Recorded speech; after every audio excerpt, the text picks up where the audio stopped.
Et bonjour! Donc aujourd'hui nous allons faire de la mise en forme conditionnelle.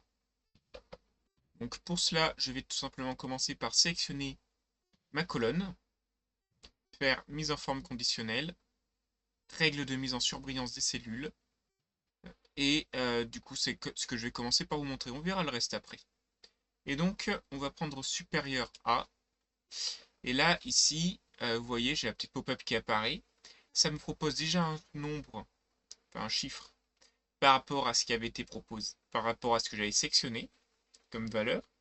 Et ça me propose également un type de remplissage. Donc par défaut, remplissage rouge clair et texte rouge foncé pour supérieur A. Mais bon, ça en propose d'autres aussi. Mais ça va pas être ce que je vais prendre. Moi, je vais faire format personnalisé. Dedans, on a beaucoup de choix. On peut littéralement décider que ce soit en italique, en normal, en gras, en ce que l'on veut. On peut barrer un peu. On peut changer la bordure. On peut changer les couleurs. Enfin bon, on est vraiment libre de ce qu'on veut faire. On peut même décider que ça devient des pourcentages. Alors, comme ça. Voilà. Là, c'est devenu... Le salaire devient un pourcentage. Ça n'a absolument aucun sens de parler de pourcentage dans la caisse salaire brute. Mais bon, c'est pas grave, c'est pour pouvoir le montrer. Et là, ici, je vais faire annuler parce que je vais pas appliquer un truc pareil, hein. Hop. Bien sûr, on peut également faire inférieur à, qui fonctionnera exactement pareil, ou entre. Donc là, ça change un tout petit peu dans le sens où bah, j'ai un maximum, j'ai un minimum, et je décide de ce qu'il y a entre. Et bah entre, je vais dire que c'est jaune. Voilà. Je peux également faire égal à. Alors là, ça va être un peu plus intéressant avec le statut. Donc ça, je vous l'avais déjà montré. Donc égal à. Donc là, je peux remplir ce que je souhaite. Donc je peux mettre, par exemple, indisponible et dire que je souhaite que indisponible soit rempli en rouge. Voilà, ça ira très bien avec la valeur par défaut. Et comme ça, bah, on voit les personnes indisponibles, elles sont en rouge. Ça fait partie des possibles. Qu'est-ce que je peux vous montrer d'autre? On peut faire des barres de données aussi. Donc, hop, on va récupérer ça. On va faire une petite barre. Et puis ici, là, vous pouvez voir. Du coup, plus la personne coûte cher par rapport, plus le salaire coûte cher par rapport aux autres, et plus vous avez la petite barre. Alors, c'est pas forcément la plus voyante que j'ai pris, mais vous voyez la petite barre qui s'affiche là. Hop, là, 90 000. Notre directeur financier, c'est celui qui est le mieux payé de la boîte, et donc c'est celui qui a la barre complète. D'un autre côté, notre directrice des ressources humaines est un peu moins bien payée, ainsi que notre directeur commercial, et donc ils ont la barre qui n'est pas tout à fait complète. Quant à celle de notre téléprospecteur, alors là, elle est vraiment pas complète. Elle en est loin. Ensuite, on va commencer par effacer les règles. Donc du coup, on a ici là, effacer les règles. Et je vais effacer les règles de la feuille entière. Hop, voilà.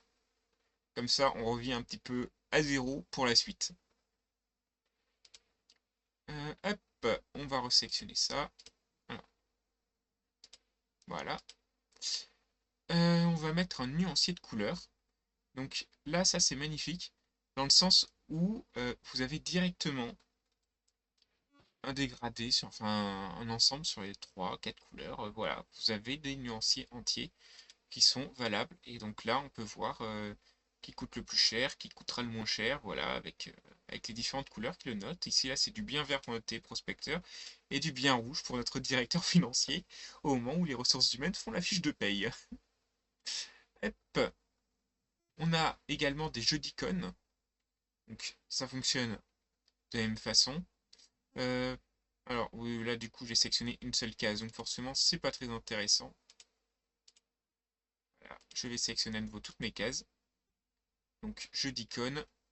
Donc là on peut voir que j'ai le jeu d'icônes qui se fait tranquille, sans problème, par rapport à ce que je peux vouloir, à ce que je peux ne pas vouloir. Hop, voilà. Bien sûr je peux toujours lui faire autre règle et développer vachement les règles, hein. Ça change pas du tout. Genre, par exemple... alors, bon, on va pas prendre en pourcentage déjà, on va prendre en nombre, parce que du coup on peut prendre de manière très vaste. Hop, et on va prendre en nombre aussi. Donc, on va vouloir que ce soit vert si l'employé il est payé moins de 30 000 euros bruts par an. On va vouloir que ce soit orange, enfin jaune si c'est entre 30 et 60 000. Et on laisse en rouge pour ceux qui sont au-dessus. Alors,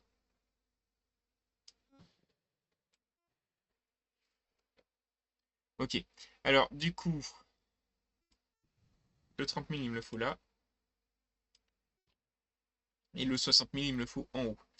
Et ça, il faut que je change en rouge et lui en vert si je veux que ce soit bien posé. Et voilà. Et donc là, j'ai les petits ronds rouges pour ceux qui coûtent plus de 60 000 euros par an à l'entreprise. Et pour des petits ronds verts pour ceux qui coûtent moins de 30 000 euros par an à l'entreprise. Des petits ronds oranges pour les autres. Euh, Qu'est-ce que je peux vous montrer d'autre là-dessus? Bon, on a déjà fait ça, on a déjà fait ça. Hop, on peut aller voir les nouvelles règles, mais c'est ce que je vous avais montré avant. Du coup, forcément, vous avez les échelles. Hein. Échelle à 2 couleurs, à 3 couleurs, pardonnez, jeu d'icônes. Voilà. Je pense pas y ait plus à montrer que ça. On peut ici, là, faire gérer les règles pour les voir en détail. Donc, règle s'applique à, donc sélection actuellement, moi c'est pas ce que je veux parce que là je ne suis que sur une case qui est là à côté et du coup elle n'est affectée par aucune règle. Moi je vais vouloir voir toutes les règles qui affectent mon tableau 1. Donc actuellement il y en a deux, les deux que j'ai créés précédemment et du coup je vais pouvoir toutes les deux les supprimer, les modifier, créer une nouvelle règle aussi d'ici, hein, la dupliquer. Hop. Et moi, ça m'ira très bien comme ça.